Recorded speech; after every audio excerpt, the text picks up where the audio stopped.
Disclaimer, gambling involves risk. Please only gamble with funds that you can comfortably afford to lose. All bets mentioned on the show are simply opinion. We cannot be held responsible for any loss that may be incurred as a result of gambling. Be sure to set loss limits and stick to them. Make sure to read and understand your state's gambling laws and adhere to them. A lot of gamblers out there, man. What else can we bet on? The thrill of victory. Let's get ready to gamble responsibly. What is up, guys? Welcome to Big Bet Energy episode 2. Last week was my main man, Mark, and now I am taking over. My name is Ace. I am the newest member of the Big East Energy Network, so please be gentle. We thought this channel needed more sports betting, and I personally thought it needed just a little bit of football. Like the disclaimer said at the beginning, we're only putting up money that we're willing to lose. We are here to have fun, and fun we shall have. Let's get into it. Since this is the newest show to the channel and gambling is incredibly hard, we are doing a little promo to incentivize you guys to like and comment and to incentivize me to make good picks. I'm going to be giving you 7 picks per episode between college football, NFL, and maybe any other sport that's going on at the time. If I happen to get all 7 picks correct, we are going to give one random commenter on that video that I got all 7 correct $100. It is quite literally free to comment on this video. It is actually the safest bet that I could ever give you. In this video, we're just gonna be doing college football and NFL. So let's get into some interesting week 2 NFL facts. Week 2 of the NFL is an incredibly hard bet week. What we know is that what we learned in week 1 is wrong. Underdogs rule week 2. If you were to bet $100 on every underdog for the past 3 seasons, in 2022, you would have made $850. You would have lost $165 in 2023, and then you would be back up in the positive in 2024, making $300. That's about a grand profit if you have been betting the underdog in week 2 the past 3 years. So we're gonna keep that in mind going into our picks. Every pick that I give on the show, unless I state otherwise, is gonna be 1 unit bet. A unit is just what you're usually willing to spend on a normal bet. That is your 1 unit. For some people, it's $1. For some people, it's $5. For some people, it's $100. Decide your unit going in, stick to it, and just know that unless I say otherwise, these are all 1 unit bets. Because this is dropping Thursday, I thought what better than to do our first pick as a daily fantasy parlay pick with 3 player props going into tonight's game with the Washington Commanders against the Green Bay Packers. These player props, it's going to be 3 player props going into 1 parlay, which is going to count as 1 pick, 1 unit, all right? The first leg is going to be Jaden Daniels under rushing yards. I know. How am I betting against his rushing yards? Well, last week, the Packers played the Lions, who have Jahmyr Gibbs, who everybody thought might be running back number 1 at the end of the season. They held him to a whopping 25 yards, as well as David Montgomery, the running back 2, to 19. If they were able to stop them, I guarantee that they're going to put a spy and they're going to make sure that they stop the run game, including Jaden Daniels this week. Player prop number 2 on this parlay is going to be Terry McLaurin under his receiving yard. Now, I want to make sure that everybody knows what they're getting, whether you use Prize Picks or Underdog. I'm not going to go into any other daily fantasy picks. At that point, go check it out yourself. Terry McLaurin's receiving yards is 55.5 on Prize Picks and 53.5 on Underdog. Now, I'm saying the under on this because the Packers made it very clear that they are absolutely going to key the number 1 wide receiver, as they did this past week against Amon-Ra St. Brown of the Lions.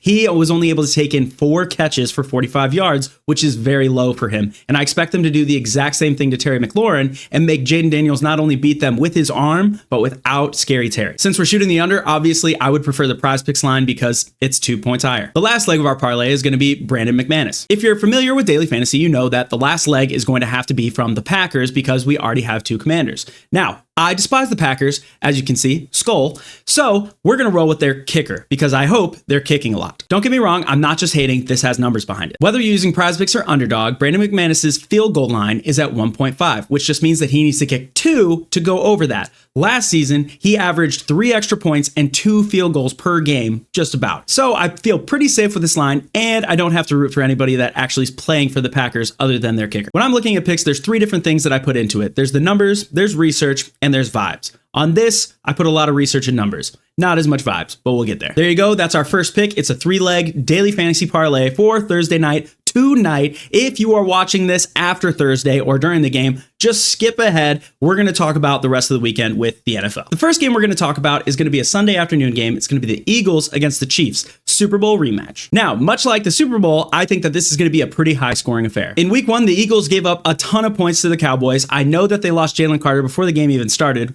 but I still think that that showed that their secondary is not there. The Chiefs, who had a very stout defense last year, came into this year with not as great a defense in week 1. They were going punch for punch with the Chargers in an absolute shootout, and I think that this game against the Eagles is going to go the exact same way. I'm not completely sure who's going to come out on top. I've seen very differing opinions on that, but one thing I know for sure, there's going to be a lot of scoring. So we're going to be taking the over. And whether you're using DraftKings or FanDuel, that's going to be at 46.5, which I feel very safe at. This is probably my most confident pick in this NFL weekend. Still 1 unit, guys. Going on to our next pick. This is where the underdogs come in. We are going into the doubleheader Monday night game. So the first game that's coming up is going to be the Buccaneers against the Texans. The Texans had an abysmal showing in week 1 where they lost because they were not able to block. I think that the Buccaneers are going to be able to take advantage of that, as well as I think Baker Mayfield showed that he's just getting it going. Emeka Egbuka absolutely blew up in week 1 with 4 catches, 2 of which were for touchdowns. I think Emeka Egbuka blowing up is just going to help Mike Evans. He had a down week, but I think going into week 2, the defense is going to plan a much more even secondary spread, and it's going to open it up for both of them, which is only going to help Baker. I've seen a bunch of people saying that they're going to take the Texans points under. I'm just taking the straight up Buccaneers money line. I think from what I saw week 1 with the Texans, I'm not completely sure why they're the favorite in this game, and I think the underdogs will prevail. I think Baker and the Bucs are going to win. Moving on to the third pick of the NFL weekend, we're going to the late game of the Monday night doubleheader. We have the Chargers against the Las Vegas Raiders. The Chargers went against what we consider a very good Kansas City Chiefs defense in week 1, and they put up a lot of points, 27 to be exact. While I respect Las Vegas's guys up front in the trenches on the defense, rushing the quarterback, stopping the run, I think this week Harbaugh might actually go to where he runs the ball more, and I think if they're wearing those guys down with their running backs, with Omarion Hampton, with Blake Coburn, I think that's going to open it up even more for Justin Herbert's rocket arm. I think they're going to blow out Las Vegas. I am taking the LA Chargers. I think they cover the spread. It's honestly not even a bad spread. If you look at DraftKings, we have -3.5 at -102. And if you look at FanDuel, we have -3 at -120.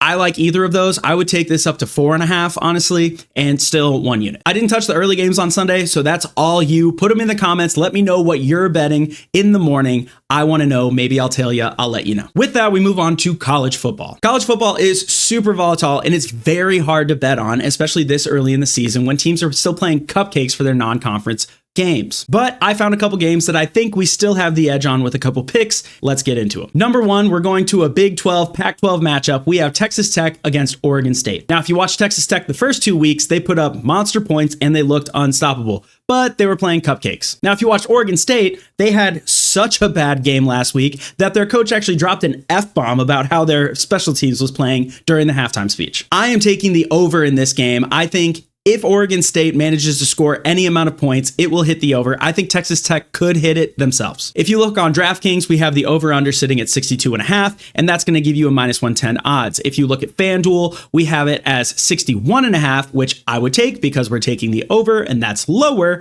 and that is going to be at -114. So you're barely losing any odds while getting an extra point of cushion. I think that that's exactly what you should take. But that's just my opinion. With our number 2 pick, we have a straight Big 12 matchup. We have the Arizona Wildcats taking on the Kansas State Wildcats. We gotta get your head in the game. Kansas State absolutely dropped the ball in week 1 in Ireland against Iowa State, and then the next week did not come back stronger, barely pulling out a 3-point win against a North Dakota FCS school. In week 3, they then fell to the Army Black Knights, who had just lost to Tarleton State. I do not like the direction that Kansas State is taking. I cannot believe that it is this close with them in Arizona. I do understand that Arizona has not looked amazing, but they are yet to give up a touchdown this season. Both of these quarterbacks are very good quarterbacks that are putting up a lot of yards. I think it could be a shootout, but I do think that Kansas is going to fail. Their secondary has not looked good, and I believe that Arizona is going to win this one outright. I am taking Arizona money line. If you go check that on DraftKings, we have their money line. It is set at -102 odds, whereas on FanDuel, I believe it is set at -105 at this time. That line may move. We may see some injuries, but I feel pretty confident in it. That's just my opinion. With our third college pick, we have the NC State Wolfpack taking on the Wake Forest Demon Deacons, which is such a cool mascot, but not cool enough for them to cover the spread. NC State has proven thus far that they can put up points, putting up 35 points in their last matchup, where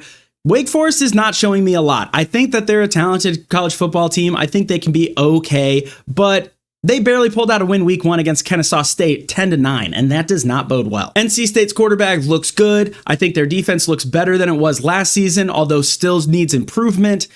I don't think that they're going to be the same 4-8 team they were last year. I think they can get to a bowl game, and I think that that is going to get them through Wake Forest. I think they're going to beat them by more than a touchdown. I have them at -7. I would take them up to -7.5. I have them on DraftKings at the -7. That'll give you a -115 odds. I have them on FanDuel at the -7.5, which is what I would play it to. At +100. +100, I think that that's great value. I would take the -7.5 at that point. If you are a little iffy about the spread, just take NC State. Wolfpack, money line straight up. I'm not going to judge you. Nobody here is going to judge you. We're not judging each other here. Like I said earlier, we're having fun. But I think NC State is going to Wolfpack it on the Wake Forest Deacon Demons, but I'll probably still be watching. All right, those were all 7 of my picks, but I'm not going to end it there. I'm going to give you a freebie fun pick that's just going to be a half unit. This one I'm going back to NFL, and I'm actually going to hit you with a noon game. We have a divisional matchup with the Dallas Cowboys taking on the New York Football Giants, and I think that this one could be a blowout. Now, I'm not 100% that they're going to blow them out, which is why this is only a half unit fun bet. I went and I checked the alternate spreads, and I like the Cowboys up to a -9.5. Now, if you go to DraftKings, you have this at +147. And if you go over to FanDuel, you can get this at +158. So that is obviously better value. I would do it on FanDuel if you want to follow me on my half unit fun bet. This one, it's just for fun. It doesn't even count against the record. If everything else in this episode hits and this one fails, one of you still gets $100, which makes this, I guess, the second safest bet on this episode. Now, if you tail me on these, let me know in the comments. Obviously, comment might win you $100, but on top of that, let me know afterwards if we hit, if we didn't. Give me the business. I might pull your comment up next episode, and I'll maybe let you roast you back a little bit, but playfully. I'm not trying to hurt anybody's feelings, but you can definitely try and hurt mine. It's all love on Big Bet Energy, guys. I'm just here for fun, and I hope you are too. With that, let's go out there, let's see some green, and let's have some fun. Thank you guys so much for watching episode 2 of Big Bet Energy. Please, if you enjoy it, make sure to go like, subscribe, leave a comment. I can't wait for next week to tally up how many we got right, how many we got wrong, see if one of you guys won money, and then go over my picks for next week's games. It's going to be a blast. I can't wait to see you guys again. Thank you guys so much for watching. We drop every Thursday morning unless we post otherwise. We'll see you next time.